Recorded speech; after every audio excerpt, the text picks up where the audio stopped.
5 अगस्त का दिन पूरे देश का ध्यान अयोध्या के मंदिर पे था। मेरा ध्यान एक दूसरे मंदिर पे था। ये दिल्ली में हमारे न्याय का जो मंदिर है, जिसे हम सर्वोच्च न्यायालय कहते हैं, सुप्रीम कोर्ट कहते हैं, वो भी मंदिर है ना। न्याय का मंदिर है इस देश का सबसे बड़ा। तो न्याय के मंदिर पे मेरा ध्यान था, क्योंकि उसमें कल और आज दो बहुत अभूतपूर्व सुनवाई हुई। और आज का ये विशेष बुक लाइव, फेसबुक लाइव, आपसे इन दोनों सुनवाई के बारे में बात करने के लिए है कि कोर्ट में हुआ क्या। आमतौर पे कोर्ट में जो बातें होती हैं इतना कानूनी लैंग्वेज में होती हैं कि हम भी सोचते रह जाते हैं, पता नहीं क्या कहा, क्या मामला था, पता नहीं क्या तकनीकी पेच था। तो मैं साधारण भाषा में समझाना चाहता हूं कि ये मामला था क्या, ये क्यों हमारे लिए जरूरी है। इमरजेंसी के दिनों में 1975, 76, 77 के बीच सन 76 में एक प्रसिद्ध केस आया था, जिसको एडीएम जबलपुर केस कहा जाता है। यह केस सुप्रीम कोर्ट के सामने आया था। उस केस में असली सवाल यह था कि इस वक्त इमरजेंसी देश में है, तो क्या किसी व्यक्ति को गोली मारी जा सकती है?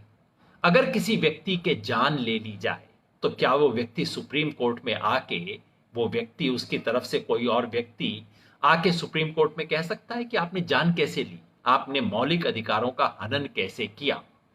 ये मामला सुप्रीम कोर्ट के सामने आया था। और दुर्भाग्यवश उस वक्त सुप्रीम कोर्ट ने फैसला दिया था कि हां, इमरजेंसी है, ऐसे में किसी भी फंडामेंटल राइट्स का कोई महत्व नहीं है और इसे छीना जा सकता है। भारत के सुप्रीम कोर्ट के इतिहास में एडीएम जबलपुर को एक तरह का धब्बा माना जाता है। जब भी कानून की पढ़ाई होती है, लोग याद दिलाते हैं कि एडीएम जबलपुर जैसा मामला तो नहीं हो जाएगा कहीं पे। प्रशांत भूषण के बारे में जो सुनवाई चल रही है, ये सुनवाई उतनी ही महत्वपूर्ण है जितना एडीएम जबलपुर वाला केस था। ये केस प्रशांत भूषण पे नहीं है, ये केस आप पे और मुझ पे है। इस देश के हर नागरिक पे है, जो अपनी आवाज खोलता है, जो अपना मुंह खोलता है, जो सच को सच कहता है, झूठ को झूठ बोलता है, जैसे मैं इस वक्त आपके सामने बोल रहा हूं। आप भी अपनी तरफ कहीं बोलते होंगे। देश का जो नागरिक खुल के बोलता है, उसको इस केस के बारे में ध्यान से देखना चाहिए, क्योंकि प्रशांत भूषण केवल नाम है। ये केस इस देश के हर ऐसे व्यक्ति के बारे में है जो कि सच्चाई को, जो न्याय को, जो स्वतंत्रता को, अभिव्यक्ति को और सुप्रीम कोर्ट की गरिमा को महत्व देता है। आप जानते हैं इनके बारे में दो केसेस हैं, मैं पहले आपको बता चुका हूं। ये दो अलग अलग केसेस हैं जो एक साथ अचानक उठाए गए हैं। एक केस है जो 2009 में शुरू हुआ था, जिसके बारे में मैं विस्तार से पहले आपको बता चुका हूं। ये केस 2012 तक चला और फिर अचानक सुप्रीम कोर्ट ने पिछले हफ्ते फैसला किया इसकी सुनवाई करने का। और दूसरा केस है 27 और 29 जून को 2 ट्वीट प्रशांत भूषण जी ने किए थे, जिसका सुप्रीम कोर्ट ने अचानक संज्ञान लिया और उसके बारे में बातचीत शुरू हो गई। आपको ध्यान ही होगा, इसके बारे में मैं 4-5 सवाल पहले भी उठा चुका हूं। नंबर 1, कि जब पूरा सुप्रीम कोर्ट इस वक्त कह रहा है कि हम केवल मोस्ट अर्जेंट मामलों को ही सुनेंगे और इतने बड़े बड़े मामलों को सुन नहीं रहा, ऐसे में अचानक 2 ट्वीट और 8 साल पुराना केस कैसे याद आ गया?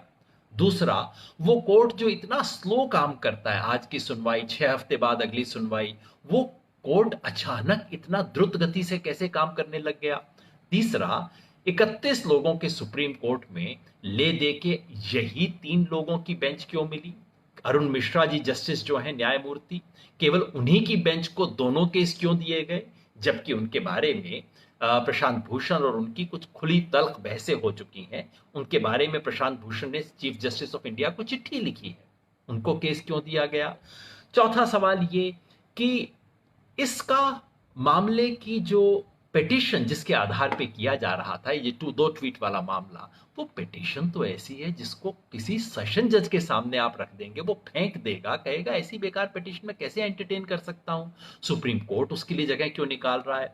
ये सब सवाल मैंने पहले उठाए थे, बताए थे, लेकिन सुप्रीम कोर्ट ने फैसला किया है कि संज्ञान लेगा। सुप्रीम कोर्ट ने फैसला किया, सुनवाई होगी। तो कल और आज इन दोनों मामलों की सुनवाई हुई है। कल यानी कि 4 अगस्त को पुराने वाले मामले की सुनवाई हुई जो 2009 में शुरू हुआ था। प्रशांत जी ने तहलका मैगजीन को एक इंटरव्यू दिया था, जिसमें उन्होंने कहा था कि तब से, उससे पहले जो 16-17 जज आए थे, उनमें से आधे कम से कम करप्ट हैं। और दूसरा मुकदमा जो एसएमएस वाला था, उसकी सुनवाई आज हुई। कल की सुनवाई में हुआ क्या, उसके बारे में काफी लोगों के मन में संदेह है, क्योंकि कल बड़ी अद्भुत बात हुई। इस केस के अंदर कुछ भी बात साधारण नहीं हो रही, बड़े अनोखे काम हो रहे हैं।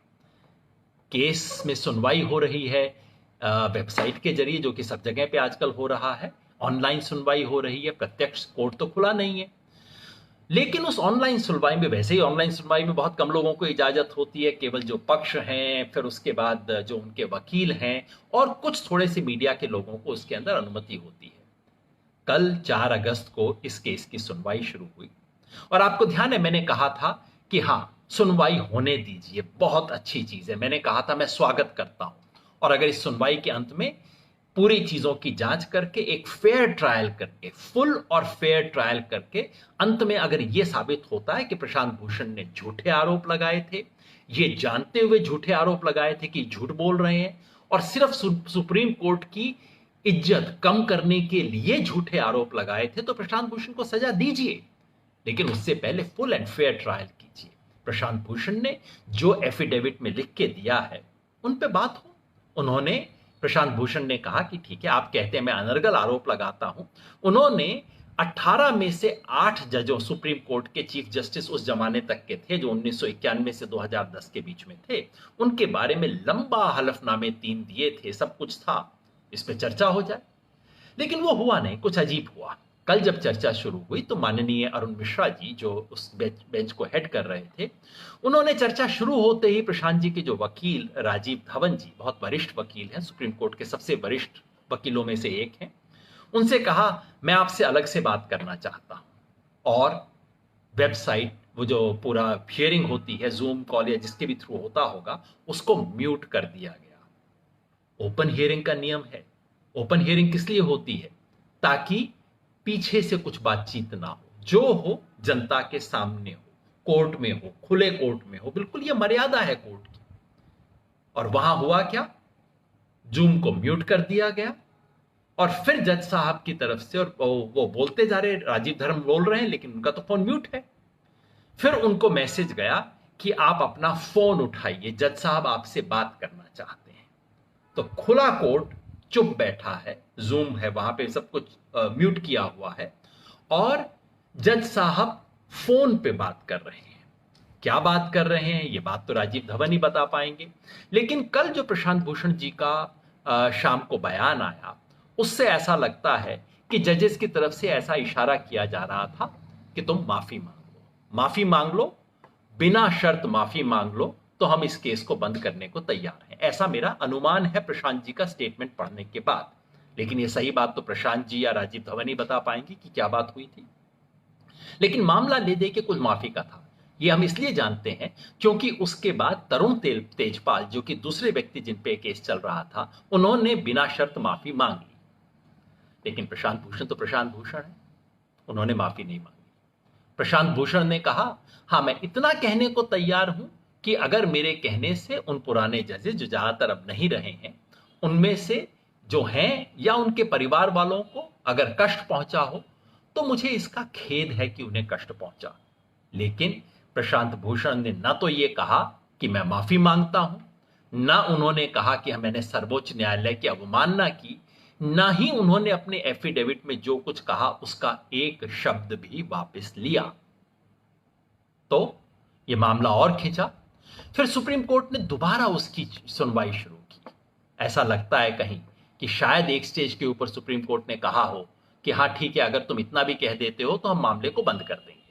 शायद, मैं नहीं जानता, ऐसा स्टेटमेंट पढ़ के अनुमान लगता है। इसकी पूरी सच्चाई आनी चाहिए, क्योंकि ये बातें खुले कोर्ट में होनी चाहिए थी। इसमें क्या छुपी हुई बात है? आप खुले कोर्ट में कह सकते थे तुम माफी मांगो। ये बंद लिफाफे का जो जूरिस्प्रूडेंस है, ये जो पिछले कुछ समय से चल रहा है, चीजें सील बंद लिफाफे में दी जाएंगी, अब बंद करके, म्यूट करके, फोन पे अलग से बात होगी, मेरी मोटी बुद्धि के हिसाब से ये तो कोई न्यायिक प्रक्रिया नहीं है। बाकी समझदार लोग हैं, आप में से वकील भी होंगे, आप बेहतर बताएंगे। मेरे विचार से न्याय की प्रक्रिया नहीं है। जो भी हो, इतनी बातचीत के बाद कोई 1-1.25 घंटे तक कोर्ट बंद रहा। मेरे जैसे लोग ढूंढते रहे ट्वीट पे, भाई कुछ पता लगे वहां पे हो क्या रहा है। उसके बाद सुप्रीम कोर्ट का आदेश आया कि ये दो लोगों ने एक्सप्लेनेशन स्ट्रोक एपोलॉजी, अपनी एक्सप्लेनेशन या एपोलॉजी इनकी अभी तक हमारे पास नहीं आई है। जब आएगी तब हम विचार करेंगे, अगर हमें स्वीकार नहीं हुई तो हम मामले की पूरी सुनवाई करेंगे। यानी कि फैसला लटका हुआ है। मेरी समझ के हिसाब से प्रशांत जी ने जो कहा वो खैर एपोलॉजी तो नहीं है। अगर सुप्रीम कोर्ट उससे संतुष्ट है तो बहुत अच्छी बात है, पर अगर उससे संतुष्ट है तो भाई 8 साल पहले वाला मामला उठाया ही क्यों था? ये तो प्रशांत भूषण ने अपने एफिडेविट में सब बातें लिख रखी थी, इसमें क्या नई बात है? तो अगर सुप्रीम कोर्ट संतुष्ट होता है तो मामला वहीं के वहीं बंद हो जाएगा। जैसे मिस्टीरियसली खुला था वैसे मिस्टीरियसली बंद हो जाएगा, और लोगों के मन में कहीं ना कहीं शंका रह जाएगी कि प्रशांत भूषण ने एफिडेविट में ऐसी कुछ बातें लिखी थी जिसे खोलने से सबको डर था। और शांति भूषण जी ने भी एक एफिडेविट दे रखा है बंद लिफाफे में कि आप इसको खोलिए। तो कहीं ना कहीं लोगों के मन में ये शंका रहेगी कि प्रशांत भूषण ने एफिडेविट में जो लिखा है उसकी खुली चर्चा और खुली सुनवाई में लोगों को संकोच है। कहीं सुप्रीम कोर्ट में आशंका है कि यह मामले की खुली सुनवाई हो गई तो क्या हो जाएगा, क्योंकि वहां जैसा मैंने बताया प्रशांत भूषण ने 8 चीफ जस्टिस के बारे में करप्शन की एविडेंस दी है। उन्होंने बिल्कुल स्पष्ट कहा है कि करप्शन का मतलब केवल रिश्वत लेना नहीं है, अमर्यादित व्यवहार कोई भी हो। जैसे जस्टिस रंगनाथ मिश्रा ने बाद में राज्यसभा की मेंबरशिप एक्सेप्ट कर ली थी, उन्होंने इन सब चीजों को करप्शन बोला और उसके सबूत दिए हैं। क्यों नहीं सुप्रीम कोर्ट में इस पे चर्चा होती? खैर अभी हमें पता नहीं, ऑर्डर आएगा तो पता लगेगा कि क्या हुआ है। आज के केस में क्या हुआ? आज वो केस था जो कि ऐसे 2 ट्वीट के बारे में आपको ध्यान होगा। एक मोटरसाइकिल वाला ट्वीट था और दूसरा ट्वीट वो था जिसमें प्रशांत भूषण कहते हैं कि पिछले 6 साल से इस देश में लोकतंत्र की हत्या को नष्ट किया गया है, और उसमें सुप्रीम कोर्ट की भूमिका और खास तौर पे पिछले 4 मुख्य न्यायाधीश की भूमिका पे बहुत पर टिप्पणी करेगा भविष्य का इतिहासकार। दोनों पे चर्चा शुरू हुई। इसमें प्रशांत जी की तरफ से वकील थे दुष्यंत दवे, जो कि सुप्रीम कोर्ट बार एसोसिएशन के अध्यक्ष भी हैं। उन्होंने शुरू में कई सवाल उठाए और वो सवाल मैं आपके सामने रखना चाहता हूं कि आज सुप्रीम कोर्ट में इस मामले पे हियरिंग हुई कैसे? कम से कम 5 सवाल थे जिस पे पहले चर्चा होनी चाहिए थी। पहला, जो दुष्यंत दवे जी ने शुरू में ही उठाया कि यह केस तो आपके सामने आना ही नहीं चाहिए था, क्योंकि नियम यह है कि कंटेम्प्ट लॉ के तहत अगर मान लीजिए मैं किसी व्यक्ति के खिलाफ कहूं कि उसने न्यायालय की अवमानना की है और मैं मुकदमा उठा के लगा दूं सुप्रीम कोर्ट में, तो मुकदमा नहीं हो सकता, क्योंकि सबसे पहले अटॉर्नी जनरल के पास जाएगी। अटॉर्नी जनरल उसकी जांच करेंगे और कहेंगे कि हाँ ये मामला कुछ गंभीर लगता है। फिर न्यायाधीश के पास जाएगा कि अब आप इसके ऊपर विचार कीजिए। ये तो अटॉर्नी जनरल के पास गया ही नहीं। तो पहला सवाल जो दुष्यंत दवे ने उठाया कि जब ये नियम के विरुद्ध है, कानून के विरुद्ध है, बिल्कुल स्पष्ट कंटेम्प्ट के लॉ में लिखा हुआ है कि अटॉर्नी जनरल के पास जाए बिना एक केस आ नहीं सकता, तो आपने इसका संज्ञान कैसे ले लिया? या तो आप स्वतः ही संज्ञान लेते हुए बिल्कुल एक अलग मामला होता, या अटॉर्नी जनरल के रूट के थ्रू आए। ये दोनों चीज कैसे हो सकती हैं? क्योंकि उन्होंने स्पष्ट रूप से कहा कि हाँ इस पिटीशन के ऊपर हम स्वतः संज्ञान ले रहे हैं। कैसे हो सकता है? पता नहीं जजेस साहब ने क्या जवाब दिया, मुझे तो कम से कम पता नहीं लगा, लेकिन मैं तो कोई सुन नहीं रहा था, मैं तो केवल ट्वीट पढ़ रहा था लाइव लॉ के और बार एंड बेंच के, जिससे पता लगता है कि क्या कुछ कार्रवाई हो रही थी। जो भी हो, जजेस ने इस बात को नजरअंदाज कर दिया। दूसरा मामला क्या था? इस मामले में 16 लोगों ने, अरुणा रॉय और इस देश के 16 प्रतिष्ठित लोगों ने कहा था अगर प्रशांत भूषण इसमें दोषी हैं तो कृपया आप हमें भी इसमें पार्टी बनाइए, हम भी वो कहना चाहते हैं, हम भी इसके दोषी हैं, आप हमें इस केस में इंप्लीड करने की, इस केस में जुड़ने की अनुमति दीजिए। अनुमति देनी चाहिए या नहीं ये फैसला कोर्ट को करना था, लेकिन कल इसे सुप्रीम कोर्ट के रजिस्ट्री जो है वहां के एक डिप्टी रजिस्ट्रार साहब ने इस एप्लीकेशन को खारिज कर दिया, ये कहते हुए कि एक ऑनगोइंग केस में गड़बड़ और दखलंदाजी करने का, उसमें ऑब्स्ट्रक्ट करने का आपको कोई अधिकार नहीं। अरे भाई ऑब्स्ट्रक्ट करने की तो सोच नहीं रहे थे, लोग तो कह रहे थे हम इससे जुड़ना चाहते हैं, इंप्लीड करना सामान्य होता है। जैसे शांति भूषण जी ने पुराना जो प्रशांत भूषण वाला केस था उसमें इंप्लीड किया, जुड़े वो उस केस में। कोर्ट को फैसला करना चाहिए ना कि इनको जुड़ने देना चाहिए या नहीं। नहीं हुआ। इसी तरह से बार एसोसिएशन ऑफ इंडिया ने भी फाइल की थी, उसकी भी खारिज कर दी गई। तो दूसरा ये प्रोसीजरल मामला। तीसरा प्रोसीजरल मामला ये कि इस बीच सुप्रीम कोर्ट में 3 लोगों ने, एन राम जो कि द हिंदू अखबार के एडिटर हुआ करते थे, अरुण शौरी जो देश के प्रतिष्ठित पत्रकार रहे हैं, अटल बिहारी वाजपेयी जी की सरकार में मंत्री भी थे, उन्होंने, और प्रशांत भूषण, इन 3 लोगों ने मिलकर इस कानून को चुनौती दी है कि ये जो कंटेम्प्ट का कानून है, ये कानून अपने आप में संविधान सम्मत है या नहीं है। ये सुप्रीम कोर्ट के सामने है। मेरी मोटी बुद्धि ये कहती है कि अगर सुप्रीम कोर्ट के सामने किसी कानून पर विचार हो रहा है तो फिर पहले उस पर विचार कर लीजिए। यदि आप न्याय करना चाहते हैं तो सही बात ये होनी चाहिए ना, पहले उस पर विचार कर लीजिए कि वो कानून न्याय सम्मत है या नहीं है, और अगर न्याय सम्मत है तो फिर ठीक है, उसके अंदर ट्रायल कीजिए। मेरे विचार से तो पहले उस पर होना चाहिए था विचार। इस पर कोई विचार नहीं, इसके बारे में कोई चर्चा ही नहीं कोर्ट के अंदर। चौथा सवाल जो उठना चाहिए वो ये कि प्रशांत भूषण ने चीफ जस्टिस ऑफ इंडिया को एक चिट्ठी लिखी, ये कहते हुए, कंटेम्प्ट नोटिस आने के बाद, ये कहते हुए कि आप और किसी जज को एक केस दे दीजिए। माननीय अरुण मिश्रा जी जो हैं, उन्होंने मेरे बारे में खुले कोर्ट में एक नहीं कई बार टिप्पणी की है, क्योंकि मैंने उनके कंडक्ट पे कई बार पब्लिक में सवाल उठाए हैं। ऐसे में प्रशांत भूषण ने कहा, मुझे पूरा न्याय मिल सके इसके लिए आप जस्टिस अरुण मिश्रा नहीं किसी और बेंच में लगा दीजिए इस केस को। क्या होना चाहिए? सामान्य की बात है भाई, अगर कोई मेरे से कहे कि तुम मेरे को ठीक न्याय नहीं दोगे, मैं कहूंगा ठीक है भाई, मैं तो न्याय दूंगा, मुझे अपने न्याय में कोई संदेह नहीं है। लेकिन अगर तुम्हारे मन में एक क्षण के लिए भी यह बात आई है कि मैं न्याय नहीं करूंगा, लो मैं हट गया, किसी से करवा लो। सीजेआई 31 में से किसी लोगों को दे सकते थे। प्रशांत भूषण ने लिख के पिटीशन दिया था। क्या इस पे विचार होना चाहिए, नहीं होना चाहिए? आप सोच लीजिए। और 5वां सवाल, अटॉर्नी जनरल की राय। ठीक है, अटॉर्नी जनरल की राय शुरू में नहीं ली गई, कायदे से तो शुरू में ली जानी चाहिए थी। आज की हियरिंग में अटॉर्नी जनरल बैठे हुए थे माननीय वेणुगोपाल जी। अटॉर्नी जनरल केवल सरकार का वकील नहीं है, सरकार को और देश को और सुप्रीम कोर्ट का सलाहकार है वो। तो दुष्यंत दवे जी ने कहा, जी सुबह से बैठे हुए हैं, इनकी राय भी सुन लीजिए। अटॉर्नी जनरल के वेणुगोपाल, जो कि स्वयं पहले कह चुके हैं कोर्ट के सामने आके, एक बार नहीं कई बार, जब वो वकील हुआ करते थे, वो खुद कंटेम्प्ट के कानून का विरोध कर चुके हैं। इसलिए देश को जानना बड़ा जरूरी था कि वो वेणुगोपाल जी जो कल तक पूरे देश को कहा करते थे कि एक कंटेम्प्ट का कानून गलत है, वो आज कोर्ट के सामने क्या पोजीशन लेते हैं, जानना जरूरी है ना। तो दुष्यंत दवे ने कहा कि कानून कहता है कि अटॉर्नी जनरल को सुनिए, आप उसकी राय दर्ज कीजिए। कोर्ट ने कहा, छोड़िए छोड़िए, इसकी कोई जरूरत नहीं, अगर हमें जरूरत होगी तो हम कर लेंगे। ऐसा हो सकता है, मैं तो कोई कानूनविद नहीं हूं, पर मेरी मोटी बुद्धि के हिसाब से जो हो रहा है ये तो ठीक नहीं होता। खैर, तो इन सारे मामलों को झाड़ते हुए ये एक नहीं 5 सवाल थे, और मेरे को तो लग रहा था आज इन 5 सवालों पे बात होगी। मेरे को तो लग रहा था पहले दूसरे सवाल पे अटक जाएगा, उसके अंदर उत्तर मिलना चाहिए इन चीजों का। बेंच ने फटाफट करते गए, नहीं छोड़िए छोड़िए, अब आगे बढ़िए, अब आगे बढ़िए, अब आप आगे बढ़िए। कुछ सवाल उठे ही नहीं आज।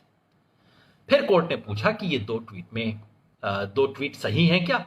दुष्यंत दवे ने कहा, साहब पहला जो ट्वीट है ये तो पूरी तरह से फैक्चुअल है, इसमें तो केवल फैक्ट्स बताए गए हैं। जज साहब ने पूछा इसके पीछे कुछ पॉलिटिक्स है? फिर बोले नहीं मैं हंसी में पूछ रहा था। कहना तो ये चाहिए था सर कि वो जो पिक्चर थी उसमें कुछ पॉलिटिक्स थी क्या, ये सवाल भी पूछना चाहिए था। खैर, मैं भी हंसी में कह रहा हूं। जो बड़ा सवाल था वो था दूसरी ट्वीट को लेके, जहां प्रशांत भूषण जी ने पिछले 4 सीजेआई के बारे में बात की थी। और प्रशांत भूषण जी ने परसों कोर्ट के सामने लंबा एफिडेविट दिया। 134 पेज का एफिड दे के प्रशांत भूषण ने कहा कि हां, मैं इस ट्वीट के एक एक शब्द पे कायम। प्रशांत भूषण ने स्पष्ट कहा कि ये जो जज वाला था, ये जो मोटरसाइकिल वाला था, उसमें एक गलती थी कि साहब मोटरसाइकिल स्टैंड पे खड़ा था। जब स्टैंड पे खड़ा होता है तो आपके लिए हेलमेट अनिवार्य नहीं होता, ये मेरे से भूल हुई है, इसके अलावा इसमें कोई गलत बात मैंने नहीं लिखी है। और दूसरे पे उन्होंने कहा मैंने सही बात लिखी है, पिछले 6 साल से देश में लोकतंत्र की हत्या हुई है, उसके अंदर सुप्रीम कोर्ट की भूमिका बहुत बुरी रही है। प्रशांत भूषण ने एक नहीं तमाम लंबे उदाहरण दिए। और पिछले 4 सीजेआई में एक एक का नाम लेके प्रशांत भूषण के एफिडेविट ने एक एक के कंडक्ट के बारे में कहा है। वहां करप्शन का आरोप नहीं है, ये याद रखिए। इन 4 सीजेआई के विरुद्ध प्रशांत भूषण ने करप्शन का आरोप नहीं लगाया है, करप्शन शब्द का इस्तेमाल नहीं किया है। उन्होंने केवल यह कहा है कि इन 4 सीजेआई के वक्त देश में बिना इमरजेंसी लगाए हुए जो लोकतंत्र की हत्या हो रही है, उसमें सुप्रीम कोर्ट की भूमिका दुखदायी रही है। उन्होंने वो नहीं किया जो उन्हें करना चाहिए था। और प्रशांत भूषण के एफिडेविट ने एक नहीं लंबी लिस्ट गिनाई है, जजेस को क्या क्या करना चाहिए था, क्या हुआ, क्यों नहीं हुआ। जस्टिस केहर के जमाने में जब कलिको पुल का केस आया, सुइसाइड नोट वाला आपको याद दिला दूं, बिरला सहारा केस आया, उसके बारे में उन्होंने कहा क्या होना चाहिए था, क्या हुआ। जस्टिस दीपक मिश्रा के जमाने में एक नहीं न जाने कितने केसेस आए, और उन्हीं का जमाना था जबकि 4 जजेस की प्रेस कॉन्फ्रेंस भी हुई। उस प्रेस कॉन्फ्रेंस का आज दुष्यंत दवे जी ने हवाला दिया कि भाई सुप्रीम कोर्ट के जज खुद प्रेस कॉन्फ्रेंस करके कह रहे थे कि लोकतंत्र को खतरा है, सुप्रीम कोर्ट में जो हो रहा है उससे लोकतंत्र को खतरा है। प्रशांत भूषण ने बोल दिया तो क्या हो गया? आप उन जज के खिलाफ कंटेम्प्ट ऑफ कोर्ट लगाएंगे जिन्होंने बोला था? दुष्यंत दवे ने सवाल आज पूछे। उसके बाद आए जस्टिस गोगोई, जिनके अगेंस्ट खुद सेक्सुअल हैरेसमेंट का मुकदमा आया। दुष्यंत दवे ने आज कोर्ट से पूछा कि साहब, जिस महिला ने चीफ जस्टिस ऑफ इंडिया के विरुद्ध आरोप लगाए थे, उस महिला को आपने नौकरी भी वापस दे दी, सब कुछ उसके खिलाफ जितने एक्शन लिए थे सब एक्शन वापस ले लिए। इसका मतलब जो वो बोल रही थी सच ही बोल रही थी ना। अगर उस महिला ने सुप्रीम कोर्ट के चीफ जस्टिस के विरुद्ध झूठे आरोप लगाए थे तो आपने उसे वापस नौकरी क्यों दे दी? और अगर वो सच्ची थी तो फिर प्रशांत भूषण इसके बारे में क्यों नहीं बोल सकता? सारा देश जिस सवाल पे बोल रहा था।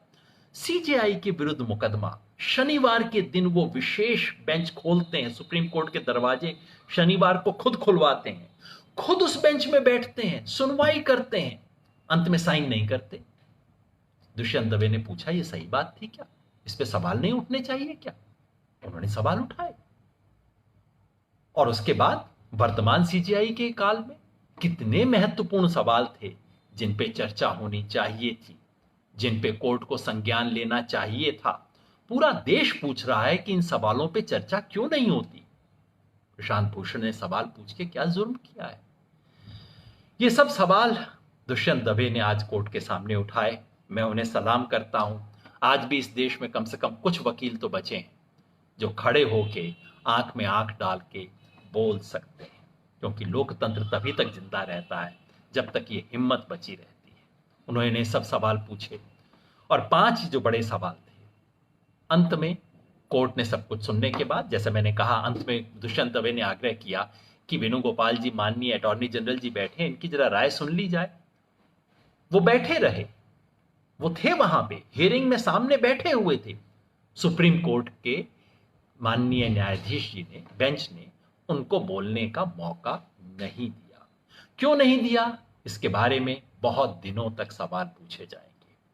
अंत में सुप्रीम कोर्ट ने जो कहा वो ये कि ठीक है, हमने सुन लिया है, अब हम ऑर्डर को रिजर्व करते हैं, जो कि एक सामान्य प्रोसेस है। सुनवाई पूरी होने के बाद जजेस ऑर्डर को रिजर्व करते हैं, ऑर्डर किसी दिन दे दिया जाता है। यानी कि दोनों मामलों में, कम से कम दूसरे मामले में सुनवाई पूरी हो चुकी है। मेरी कम से कम उम्मीद रहती कि इनमें से कुछ चीजों पे विस्तार से बात हो सके। दुष्यंत दवे ने हिम्मत से सवाल पूछे। उन्होंने तो ये भी पूछ दिया कि साहब, सारे पॉलिटिकली सेंसिटिव मामले जो हैं वो कुछ खास बेंच को ही क्यों दिए जाते हैं? उन्होंने नाम लेके जज साहब का बोला और कहा कि फला जज साहब को कोई भी पॉलिटिकली सेंसिटिव केस क्यों नहीं दिया जाता। ये सब हुआ, कम से कम कुछ बात हुई। मेरी उम्मीद थी कि इसके बारे में जज साहब सवाल पूछेंगे, सवाल जवाब होगा, पूरी एविडेंस सामने आएगी। मेरी उम्मीद थी कलिको पुल केस से लेके और अब प्रवासी मजदूरों के केस तक, जो सेक्सुअल हैरेसमेंट वाला केस था वो, और जो मेडिकल कॉलेज वाला कुप्रसिद्ध कुख्यात केस जो दीपक मिश्रा जी के जमाने में हुआ था, उन तमाम केसेस के बारे में एक एक के बारे में चर्चा होगी। पूछा जाएगा प्रशांत भूषण से, बताओ तुम्हारे कहने का क्या आधार है। हालांकि प्रशांत भूषण ने इतने लंबे आधार लगा रखे थे कि उसके बाद किसी को पूछने की गुंजाइश क्या थी। मैं चाहता था इस पे चर्चा हो, उतनी चर्चा तो नहीं हुई जितनी होनी चाहिए थी। लेकिन कम से कम दुष्यंत दवे ने अपनी बात रखी। तो पहले केस में सुनवाई पूरी हो गई है। दूसरे केस में अभी हमें पता नहीं कि सुनवाई पूरी हो गई है या नहीं हुई है। प्रशांत भूषण ने एक स्टेटमेंट दिया है, दुष्यंत दवे और उधर तरुण तेजपाल जी ने अनकंडीशनल माफी मांग ली है। अब सुप्रीम कोर्ट को फैसला करना है कि उसके अंदर और सुनवाई होगी या नहीं। आप सबकी तरह मेरी भी उम्मीद है कि सुनवाई हो। मैं चाहता हूं एक एक चीज के बारे में चर्चा हो। मैं नहीं चाहता कि इसका बस अचानक ढक्कन बंद कर दिया जाए। अगर ढक्कन बंद करने से प्रशांत भूषण बच जाते हैं तब भी मैं नहीं चाहता कि ढक्कन बंद किया जाए। अगर 8 साल बाद आपने कोई ढक्कन खोला है तो अब जरा चर्चा हो ही जाए। इस देश के हित में है कि यह चर्चा हो, पता लगे इस देश को कि सच्चाई क्या है, और उसके बाद सुप्रीम कोर्ट को जो उचित लगता है फेयर एंड फुल ट्रायल हो। और मैंने तब भी कहा था फेयर एंड फुल ट्रायल का मतलब यह है ओपन के कोर्ट में ट्रायल कीजिए। जिस समय कोर्ट इतना क्लोज्ड है, बहुत कम लोग देख पाते हैं, वैसे में आप इतना महत्वपूर्ण मुकदमा क्यों कर रहे हैं? जिस मुकदमे को 8 साल तक सुनने की आपको फुर्सत नहीं थी, उसको 8 हफ्ते में निपटाने की जल्दबाजी क्या आ गई है? ओपन कोर्ट में कीजिए। नंबर 2, एक फेयर ट्रायल हो। और अगर फेयर ट्रायल के लिए प्रशांत भूषण कहता है कि जस्टिस अरुण मिश्रा की बेंच ना हो, जस्टिस अरुण मिश्रा स्वयं ना हो, बाकी 2 पे उन्हें कोई एतराज नहीं है, अरुण मिश्रा ना हो, तो क्यों नहीं इस बात पे गौर किया जाए? इससे सुप्रीम कोर्ट की प्रतिष्ठा बढ़ेगी, घटेगी नहीं। अगर सुप्रीम कोर्ट कह सके कि ठीक है, तुम्हें शक है, तुम्हारा शक गलत भी हो, तब भी हम बेंच को बदल देते हैं, बताओ क्या करना है, सुप्रीम कोर्ट की प्रतिष्ठा, मान मर्यादा बढ़ेगी, इससे घटेगी नहीं। और नंबर 3, इसकी पूरी चर्चा हो, थोड़ी नहीं, इसकी आधी चर्चा ना हो, इसकी पूरी चर्चा हो, पूरी एविडेंस को किया जाए, क्योंकि इसके बारे में अब तक कभी चर्चा हुई नहीं है। पूरी एविडेंस को लिया जाए, काउंटर एविडेंस मांगी जाए, सारा सच देश के सामने आए। अगर वो आता है तो निर्णय जो भी हो वो सर झुका के स्वीकारना चाहिए, क्योंकि निर्णय कभी आपकी पसंद का नहीं आ सकता। सुप्रीम कोर्ट है, न्यायाधीश हैं, जो उन्हें लगता है न्याय है उसके हिसाब से दें।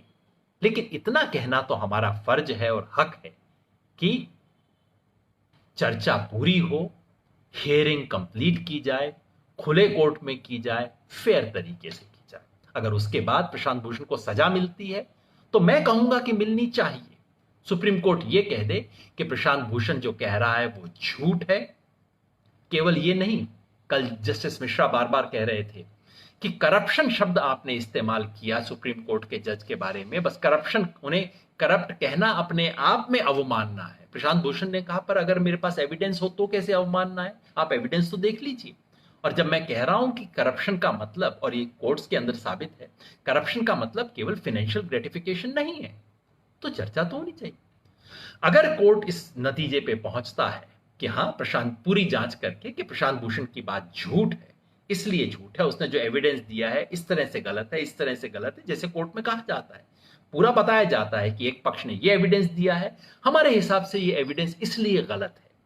अगर सुप्रीम कोर्ट ये करके बताता है कि प्रशांत भूषण की बात झूठी है, वो जानते थे झूठी है, जानबूझ के ऐसी बात कही है और सुप्रीम कोर्ट की इज्जत कम करने के लिए कही है, बिल्कुल सजा दीजिए, पूरा देश आपके साथ होगा, सुप्रीम कोर्ट की मर्यादा बढ़ेगी। लेकिन अगर कुछ ऐसा होता है जिससे लोगों को लगे कि ये तो यार पहले से ही तय था, होगा नहीं, मैं नहीं मानता कि पहले से तय था, लेकिन जब इस तरह से अचानक 8 साल पुराने केस निकाले जाते हैं, झटपट में ट्रायल होता है, तो बाहर बैठे लोग क्या करते हैं? जितने मुंह उतनी बात। लोग तो कहेंगे साहब प्रशांत भूषण को सेट करना था, यह तो पहले से तय था, हमें तो पता है। बहुत लोग आज भी कहते हैं अरे योगेंद्र जी आप क्यों इतनी लंबी लंबी फेसबुक करते हैं, मैं आपको बता देता हूं इसका फैसला क्या होगा, ये तो पहले से तय है कि इसका फैसला क्या होगा। मैं नहीं मानता, क्योंकि मुझे आज भी सर्वोच्च न्यायालय की संस्था में विश्वास है। जैसा मैंने शुरू में कहा, यह मंदिर है, इस मंदिर में आस्था हमें रखनी होगी, क्योंकि सर्वोच्च न्यायालय रूपी मंदिर में आस्था रखने का मतलब है संविधान में आस्था रखना, गणतंत्र में आस्था रखना, हमारे लोकतंत्र में आस्था रखना। क्योंकि अगर हमारे संविधान पे हमला होता है तो उसे बचाने वाला अंतिम पहरेदार सुप्रीम कोर्ट है।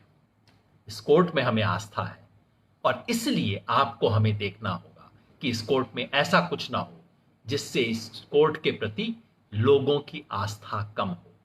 मुझे विश्वास है कि इसके बारे में साधारण लोग जो सोच के बैठे हैं कि ये खुंदक का मामला है, ये तो खुंदक निपटानी है, प्रशांत भूषण को तो कुछ ना कुछ ठोकना ही है, मुझे विश्वास है सुप्रीम कोर्ट अपने रीजन से, अपने हियरिंग में जिस तरह प्रोसीजर अपनाएगा उसमें सुप्रीम कोर्ट इसको गलत साबित करेगा। हमें आपको देखना होगा कहीं ये एडीएम जबलपुर दोबारा न बन जाए, और अगर ऐसा होता है तो संविधान बचाने के लिए जनता को सुप्रीम कोर्ट की मर्यादा बचाने का प्रयास करना होगा। आपने सुना, बहुत बहुत शुक्रिया।